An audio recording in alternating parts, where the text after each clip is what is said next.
guys, so we're gonna do a little update on the Nova. I know I went live the other day on the channel. Some of you didn't catch the live, so I'm gonna go ahead and do a video on it and get you guys up to speed. While we were gone in Florida, Rob really did a nice job on this thing. He got the alternator from Jegs. He kind of got it mounted down there. Got the water pump on. Kind of got the manual situation figured out. We got a pulley for the alternator down here. We got the cold side finished up right before we left for Florida, all except for I didn't put the blow off valves on yet because I wasn't sure about the placement of them just yet. Rob got a little ahead of himself, painted it, so we're gonna have to grind that off and repaint it in that area, but that's okay. That's no big deal. I think Rob got out the paint can and he was feeling really good. Like, all this stuff looked real good. He's like, I'm just gonna paint the cold side. Paint the whole car. Yeah, but it looks great. While we were gone, Rob made these brackets to hold the radiator. We just got a little Amazon special $99 radiator for a Civic, and I welded these bungs on there so it'll have -16 lines going from the water pump into the thermostat housing. Don't need a whole lot of capacity, we just need something to hold water. Didn't have to be anything big. This is a water block, it's not filled or anything, so it'll have water running through the heads and the block. He also, while we were gone, put these tabs on here. We had some shock tabs on there, they weren't as strong, and he wasn't really happy with them. And where they were, the shock was kind of forward, and that's kind of the opposite of the way you want it to be. You kind of want the shocks laid back a little bit. If you look at anybody with a tube chassis car with struts, or if you look at anything with coilovers in the front, usually you like to have the shock laid back just a little bit, so that's what we did. He laid those back, and they're a lot sturdier, and they're lower. The mounting point is a little bit lower, so it's going to give us a little bit more travel than we had before. We've got about 6.5 inches of travel. If I do the upper ball joints that are a little bit taller, I might be able to get a little bit more out of it. Haven't done that yet. Pretty much the hot side is finished, except for I got to mount the wastegate, so I'm waiting on a little bit of piping. I'm going to do 2.5 inch piping to the wastegate, and that'll come out about right here, right in this area on both sides.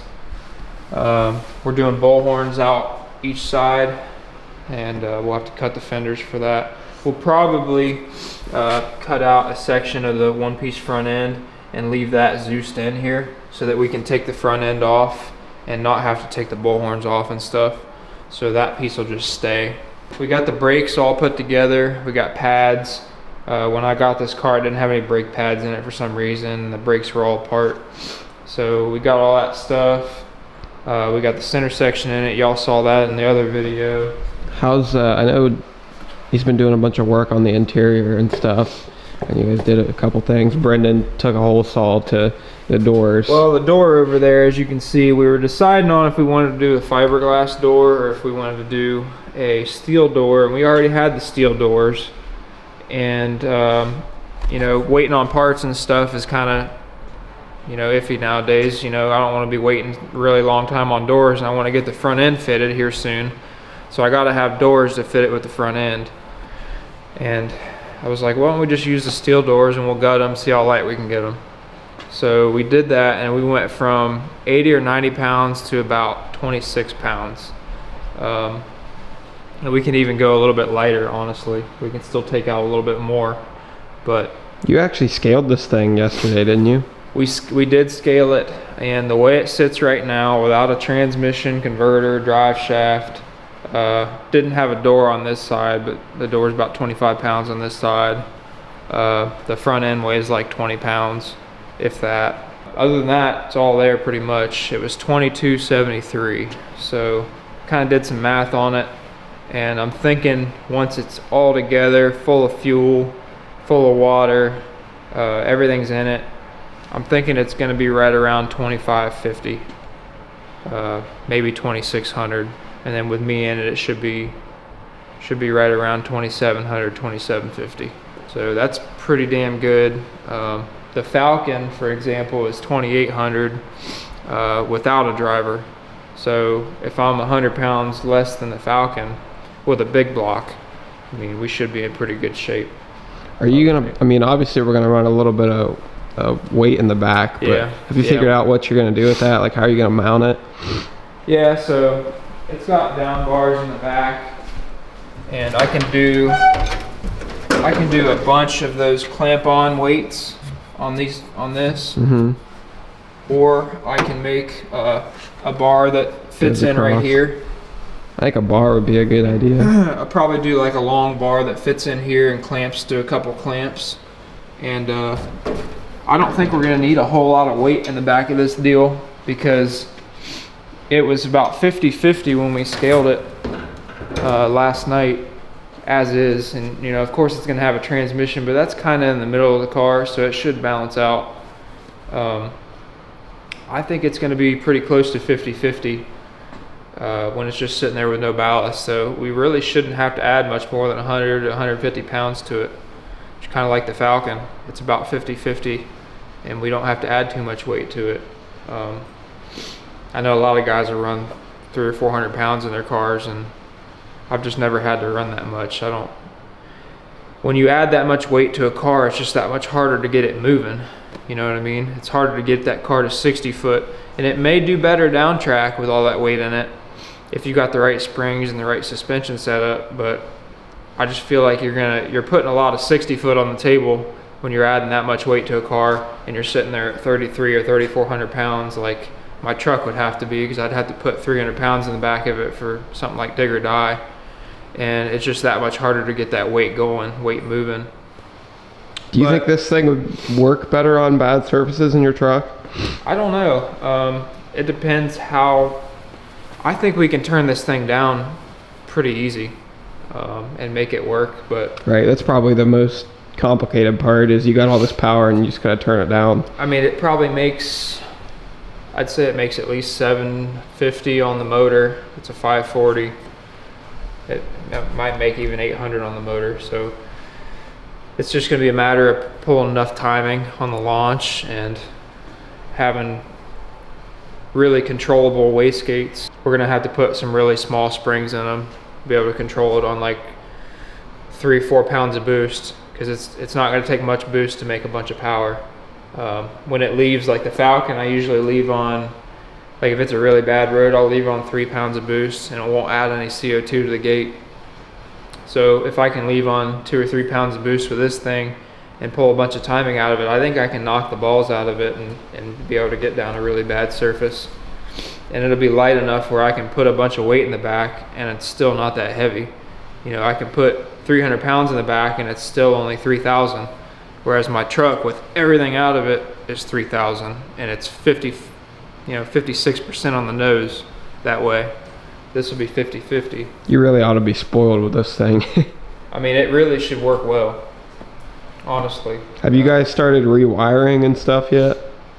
The battery cables and everything are all run. The starter has a spot up there. There's a spot on the firewall to hook the starter up.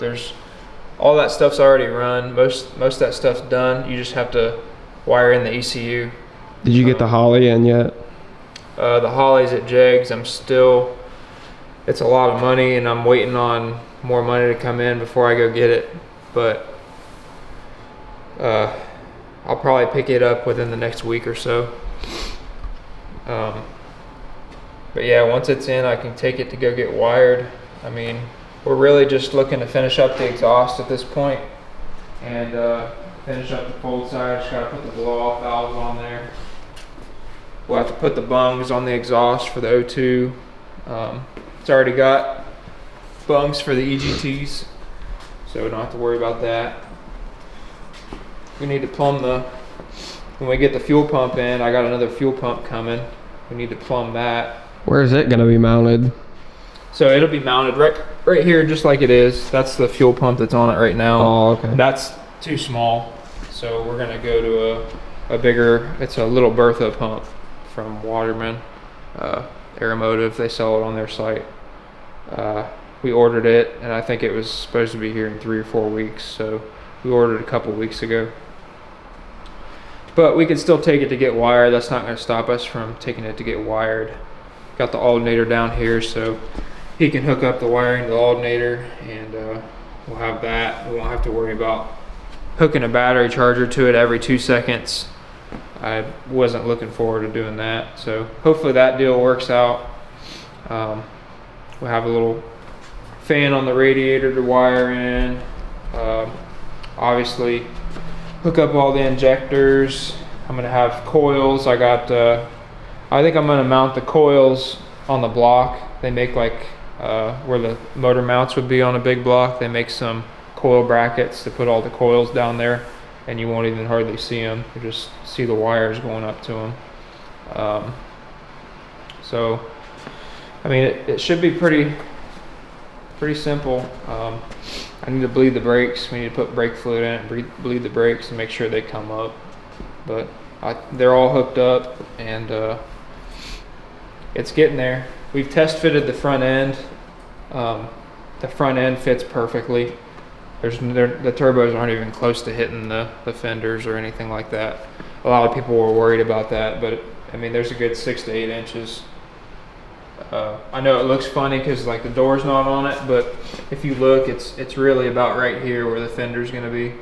So there's plenty of room, and it's not going to try to melt the paint off of it or anything, I don't think. I'm really happy with the way everything turned out. It looks really good, I think. I might change the fuel cell. I'm not sure about it yet. Everybody's hating on your gas or fuel cell. Yeah, I might have to try and make something custom, because it's just hard to get something to fit in this area and hold enough fuel. I want at least 4 or 5 gallons of fuel. I'm surprised you're not doing a rear mount fuel cell. You know, I've thought about that, and I just didn't really want to deal with the cable drive and all that. And a lot of people were saying, or some people were saying, that when you go to a rear mount cell and you're trying to do that cable drive setup and everything, when a car launches really hard, it's hard to get that fuel to feed from the back of the car to the front and fighting gravity when it's launching with all that G-force. And I know there was a guy doing X275, he said, and he was having trouble with it keeping up. So, I mean, that may be something we do in the future, and maybe even do like a tank back there. If I wanted to do drag week or something like that, I could put pump gas in it and have an electric pump back there and have a pump gas tune, and then just have methanol up here in the front. Yeah, that's probably the best idea. If that's the case, I'd just leave it up front then. Yeah. I didn't even know about any of that. I never thought about it. I didn't think about it either until somebody mentioned it, and I was like, yeah, it makes sense. Makes perfect sense. It's hard when the car is launching and everything's trying to go backwards, you're trying to feed fuel forward. I mean, the pump's back there, but it's still like, I don't know, it makes sense. All right, so let's move on to the truck, because I know it hasn't really made an appearance in a while. People are thinking you don't work on it or anything. Or people think you've abandoned it. Yeah, well, at the time Matt's stuff was in here and I couldn't get it in, so that's the reason it was over at Dad's shop for a while. And Kenny took the motor out of it over there, and I think Dad took it apart and got it to Bob's. Obviously it needed some bearings. It hurt the crank just a little bit. I think it could be polished up, but we're just gonna go ahead and get a whole new rotating assembly for it. I know somebody sent you a crankshaft for your motor. That's amazing. I can't believe somebody would send you a freaking nuts, crank. dude. Thank you. You know what his name was? No, I don't. I'll have to ask Dad. Thank you so much. Whoever sent a crankshaft for Tommy's motor, that's incredible. Can't thank you enough. But I got a lead on a set of rods. I think we're gonna do some Molnar rods, and I'm gonna order those on Monday. Once we get the rods, we can start putting your motor back together for your truck. And when my Nova's done, your truck can come in here and get the fab work done for the turbo kit. So on this, what my plan is I've got a motor at Bob's right now. He's gonna O-ring it. I think he's waiting on the parts to O-ring it next week. and then after that it'll be ready to assemble, and we're going to stick it down in there, and we're going to put the Haltech VMS system on it. What the VMS is it's basically a box that runs everything but fuel injectors. So it'll data log for you, it'll run inputs and outputs, like if you want to do wheel speed sensors or drive shaft sensors or whatever you wanted to do. I can have data, and I can run 8 individual ignition coils. So I'm going to do coil on plug. That way I can adjust my ignition timing for each individual cylinder, and I can plot a timing curve, and I can pull timing out of it just like I do on your Falcon and make it go down roads, and if there's bad spots in the track I can tune for it. But you can't play with the fuel. I just can't play with the fuel. That's the only thing it won't do. It's designed for cars that are carbureted or mechanically injected cars. So I've already got that. I've had it for like a year and I just haven't put it on. So I just need to wire that up, and I need to order the ignition coils and figure out where I'm going to mount them and stuff. And I'm probably going to have to put a crank trigger on it and a cam sync so it has that to wire it up to the ECU. But that's the plan. I'm hoping that I can have it back together within a couple months and get back to racing in the spring with it. I'm not like just putting this thing away. I'm going to be street racing it. I'm not sure yet that I'm going to be able to get the Nova down some really bad surfaces, and I think that's where the truck's going to shine, and the Falcon. So I'd like to keep those for more of the races where we go out and it's like a really bad surface, like asphalt, pea gravel shit. I don't need 2,500 horsepower to do that stuff. We've proven that with the Falcon all we need is about 1,300, and you're doing really well. So I think that's where this truck and the Falcon shines, and the Nova will be more for like front side no preps. And if I wanted to, I could put big tires on it and race it on bigs. Nah. I don't know. You put a 29 on it. There's not really any money in it around here. The only reason I would ever do that is if I wanted to get on TV, and I don't really care about being on TV. So I'll probably just stay on small tires. We can do some of the 29 races that happen down south, because the farther south you go, the more like 29 is true small tire. So well, pretty much only Oklahoma and Texas. Really? Yeah. But I mean, there's a lot of street racing that happens there. Right. And I would like to run this car on 29s out there in Oklahoma or Texas a couple times. I'd like to race with guys like Boosted and Beater Bomb and KC Max. They all run 29s out there. So options are wide open. That would probably be what I do. Just stay on 29s or 28s. But we've got a lot going on. I'm thinking about ordering another motor for the Falcon as well. The motor in it has been really good to us. It doesn't owe us nothing. I mean, when I bought the car, it had 100 passes on it, and it hasn't given us a lick of trouble. We've probably put 150 passes on it at least. At least, I mean, it doesn't owe us nothing, and there's no signs of it being, worn out or anything. Other than the freight train. It did that when Chris had it. Oh yeah. I mean, true. It blew smoke out the breathers and up over the windshield when Chris had it. So it's just for visual effect. It makes you feel like you're going faster. Yeah. It's like watching a live air tunnel thing. Yeah. Where they test the air tunnels. Yeah. It's like watching that because it goes over the car and over the trunk and everything. It's kind of cool. It is kind of cool. But so the motor you're thinking about ordering is a 380. 388. 388. Yeah. I'm thinking about ordering a 388 from Mike Lau. Which means then we need to upgrade turbos, which I've been wanting to do for a while. Yeah. I think it's going to work well. I mean, and it's only another couple grand to do a dirt block 388 than it is to build this motor. So it was kind of a no-brainer, really. It's not going to make a whole lot more torque than it did, I don't think. So I'm not worried about it overpowering the road or anything. And we can, this thing is very tunable for bad surfaces. Like I can turn this thing down so far and it'll perform. Whereas with my truck, it was always, I almost couldn't turn it down enough. It just wasn't tunable enough, you know? Like it would run wide open at 20-30 pounds of boost, great, but when you try to turn it down, it would get iffy, and sometimes it would pop and it wouldn't want to run if you take too much timing out of it. And this thing, you can turn it down really easy and really make it go down some shitty roads. The power is just so much more manageable with this setup than with what I've had in the truck forever. So, but hopefully with that Haltech VMS, I'll be able to turn it down a little bit more. Yeah. And you actually have some data farther than a GoPro on your back windshield. I'll have some wheel speed data, maybe some shock data. I'll put some shock sensors on it like the Falcon's got, and it'll be a lot better setup.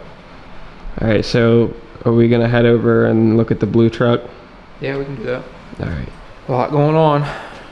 let's head over there.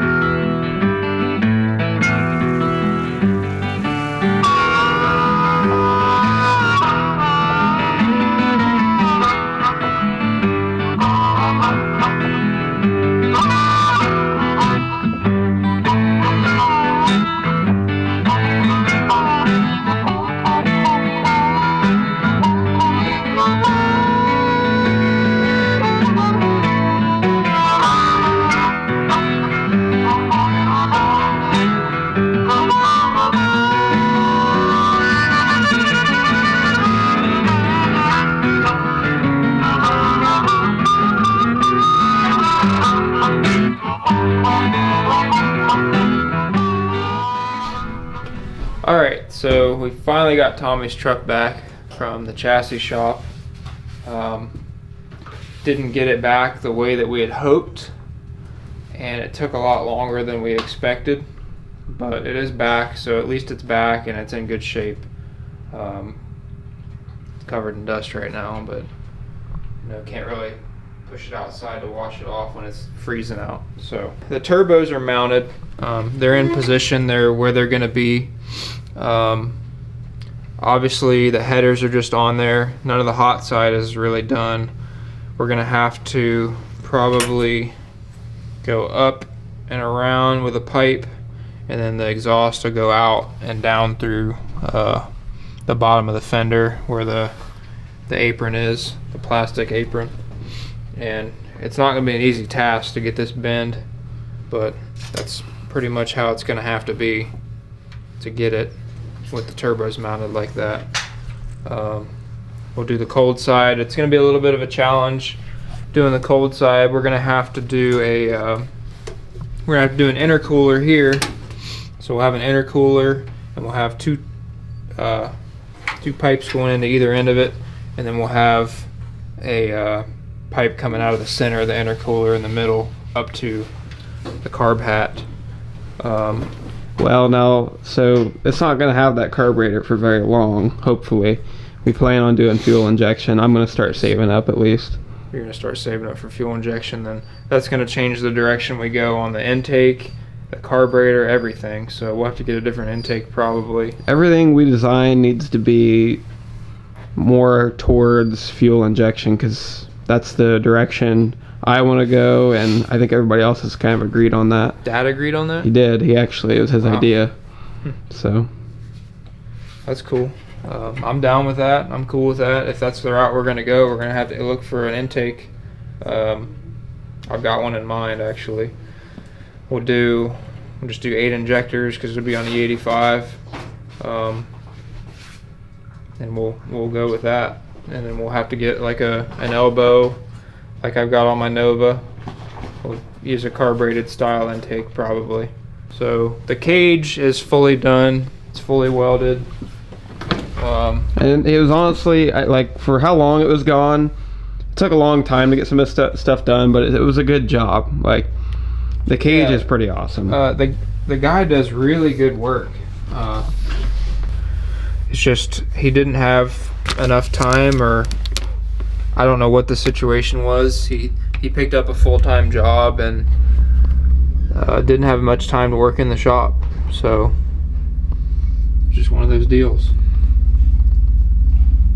But the cage work is great. The down bars go through the bed down here and tie into the frame, and then I don't think he messed with the anti-roll bar yet, but he had a new anti-roll bar he was going to put in. He did mount the radiator. The radiator's mounted under the bed, and I think the water pump's mounted as well, so we'll just have to run lines for it.